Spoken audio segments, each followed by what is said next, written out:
This American Life, Myra Glass. Today's show, Embrace the Suck. Apparently, that phrase started in the military and then moved into more general use, meaning you should just own how bad it is. Put your arms around it, hold it close to you. That is the only way you're going to get through it. Today, we have stories of people doing exactly that. We have arrived at Act 2 of our program. Act 2, the Dream Police. It's hard getting a baby to go to sleep. Everybody knows that. And different parents get through it different ways. Not long ago, one of our producers, Ike Sriskandaraja, and his wife Emma were struggling with this with their son Leroy.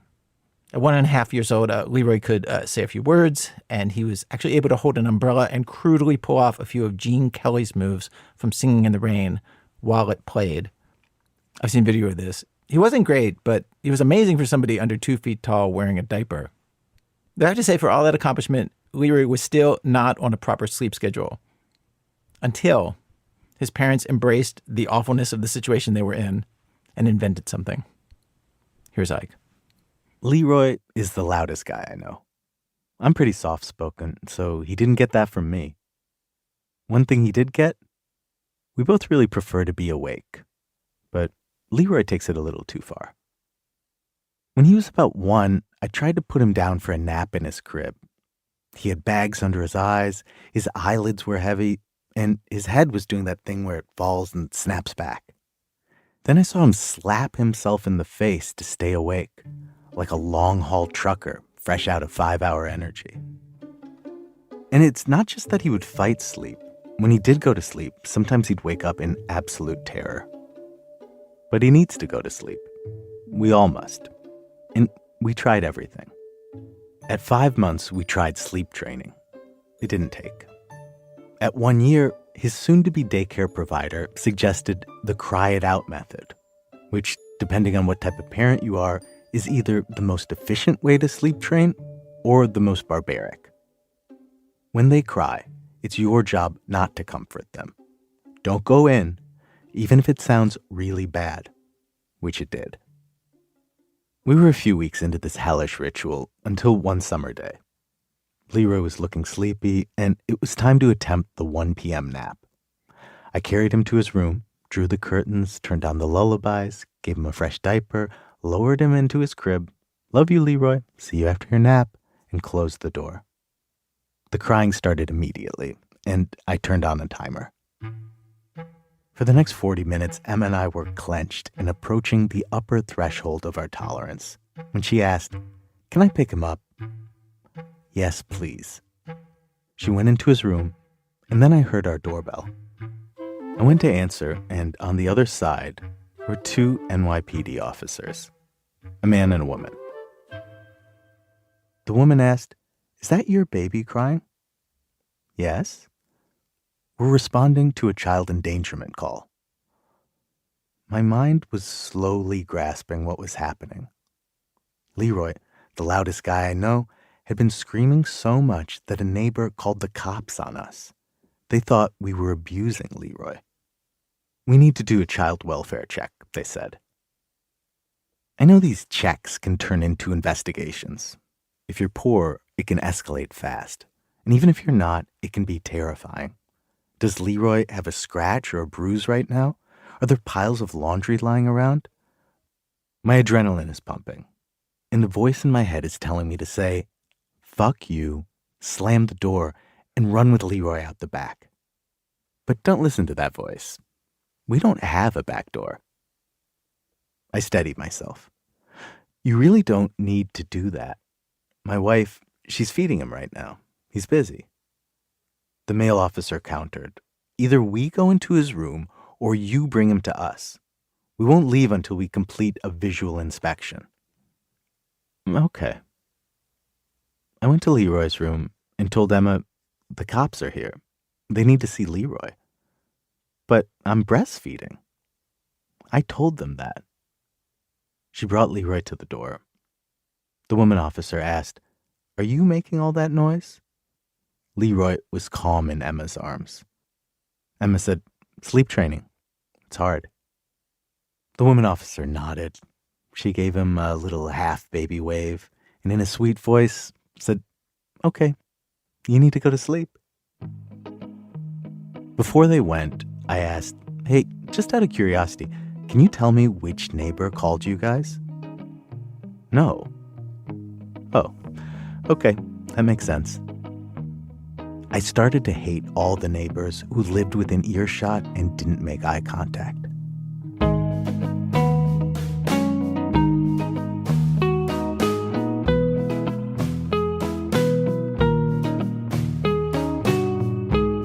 Our sleep training experiment was over. We were back to laying on the floor next to his crib and trying to tiptoe out of his room when the coast was clear. Often it was not. One night, Leroy passed the point of no return, crying whether I was there or not, and I got scared that the neighbor might call the cops again. Then I heard a police siren going past our apartment, and I thought, I can work with this.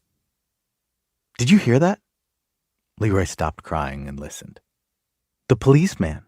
He's driving by to check if you're going to sleep, and you're crying so loud he can hear you. Leroy asked, what will he do? Now, there are moments in life that feel like they define what kind of parent you are. Would I be the kind of morally bankrupt parent that scares my child to sleep? I looked sweet Leroy in his big, beautiful brown eyes and told him, if the cops come back, they will take us away in different cars. He curled up under his blanket and closed his eyes tight. I left the room, shut the door behind me, held my breath, and waited. Silence. Incredible. It worked. And? Oh, God, what have I done? I reported the news to Emma. Oh, no, she said. He must be so scared. Do you think I should go tell him they aren't coming? I don't know. Okay, well, let's never talk about this again. The next night, Leroy asked about the policeman. Is he coming back? I said, yes. And Leroy went to sleep. Emma, I did it again. Please don't tell me that. Do you want me to stop? I don't know. I said, well, now you're complicit. This became our new routine. Warm bath, cold milk. Emma would virtuosically perform all the voices in a stack of books. Then I would take Leroy to bed and threaten state violence. And we'd all go to sleep.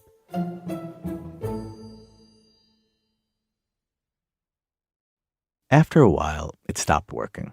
He got wise that the police weren't actually coming to our apartment every night, and he started crying again when I would leave. Now, I think it was Shakespeare who once wrote, and I'm paraphrasing here, when you find yourself halfway in a river of blood, either way you gotta go through half a river of blood. So I forged ahead. One night, when Leroy was crying, I closed the door behind me, took a deep breath, and banged on his bedroom door. It's the police. Go to sleep. Just cancel me now.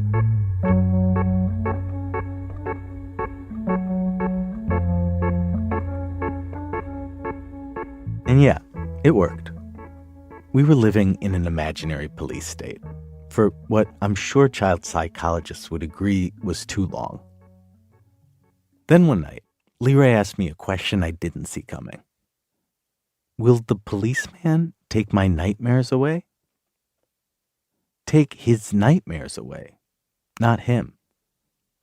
Somehow, in Leroy's cool, weird mind, he figured out that if the policeman was so scary, he could also scare whatever was haunting his dreams. I was stunned. Of course, I said. He will take your nightmares, he'll put them in the back of his squad car, and take them to jail. Leroy had taken his fear and morphed it into something that could protect him.